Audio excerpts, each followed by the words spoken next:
সকাল সকাল ঘুম থেকে উঠে ফ্রেশ হয়ে চা খেয়ে বেরিয়ে পড়লাম এক অজানা উদ্দেশ্যে। সো হ্যালো এভরিবডি, আমি অন্তরা আমার আরেকটা নতুন ব্লগে তোমাদের সবাইকে স্বাগত জানাচ্ছি। আশা করছি তোমরা সবাই ভালো আছো, সুস্থ আছো। দিনটা ছিল দুর্গাপুজোর দশমীর একদিন পর। তো আমরা যাচ্ছিলাম একটা নেপালিদের যে দাসাই পুজোটা হয়, তো সেই পুজোটার উদ্দেশ্যে আমরা বেরিয়েছিলাম আমাদের ডুয়ার্সেই। আমাদের বাড়ির থেকে যেতে 1 ঘন্টা লাগে। আর ডুয়ার্সের প্রকৃতি, গাছপালা, চা বাগান তোমরা তো জানোই। তো তোমরাও একটু উপভোগ করো যারা ডুয়ার্সের বাইরে থাকো। মাঝে মাঝে ভগবানের কাছে ভীষণ লাকি ফিল করি যে ভগবান আমাকে ডুয়ার্সে জন্ম দিয়েছে।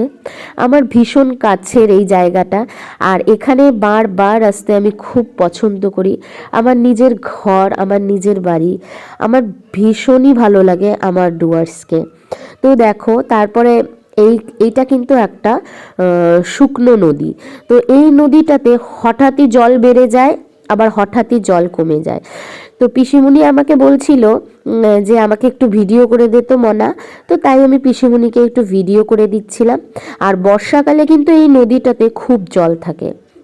আর দেখো যেতে যেতে কার সঙ্গে দেখা, এই হচ্ছে আমাদের এখানের আসল বৈচিত্র্য।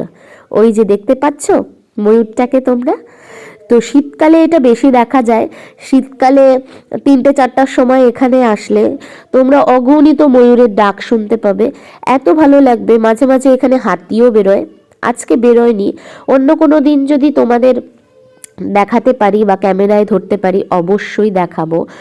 তো দেখো, তো এরকম প্রায়ই দেখা যায় এখানে রাস্তাঘাটে বেরোলে। তো আমি কাকুকে বলছিলাম কি, কাকু গাড়িটা একটু স্লো করো তো, আমি একটু ভিডিও করে নিই, আমার ভিউয়ার্সদের সঙ্গে আমি শেয়ার করব। তো যাই হোক, এটা দেখে আমরা যাচ্ছিলাম জয়ন্তীর পাহাড়ের খুব কাছে।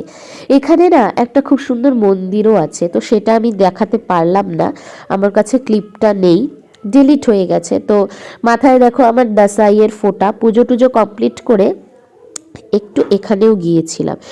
এই ঠিক পুজোর পরে পরে শীতটা আস্তে আস্তে আসছে এইরকম সময় না ডুয়ার্সের প্রকৃতিটা একটা অপরূপ সৌন্দর্য ধারণ করে।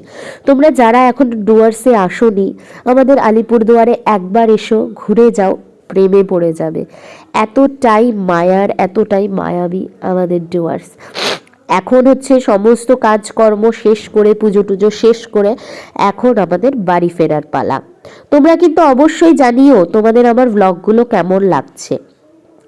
তোমরা যারা যারা আমার ব্লগে নতুন বা চ্যানেলে নতুন, তোমরা অবশ্যই আমার ভিডিওগুলো ফলো করো, লাইক করো, শেয়ার করো, সাবস্ক্রাইব করো। ততক্ষণের জন্য টাটা, আর ভুল ত্রুটি কিন্তু ক্ষমা করো। আর এই ছিল দাসাই পুজোর কিছু ফটো, যেটা নেপালিরা পালন করে থাকে দশমীর দিন থেকে শুরু করে কয়েকদিন চলে। তো এই ছিল কিছু মুহূর্ত, তো গ্যালারিতে ছিল, ভাবলাম ফটোসগুলো তোমাদের সঙ্গে শেয়ার করে দিই। তো আর আমার ভুল ত্রুটি হলে তোমরা ক্ষমা করে দিও, কারণ আমি নতুন নতুন ইউটিউবটা করছি। তো টাটা।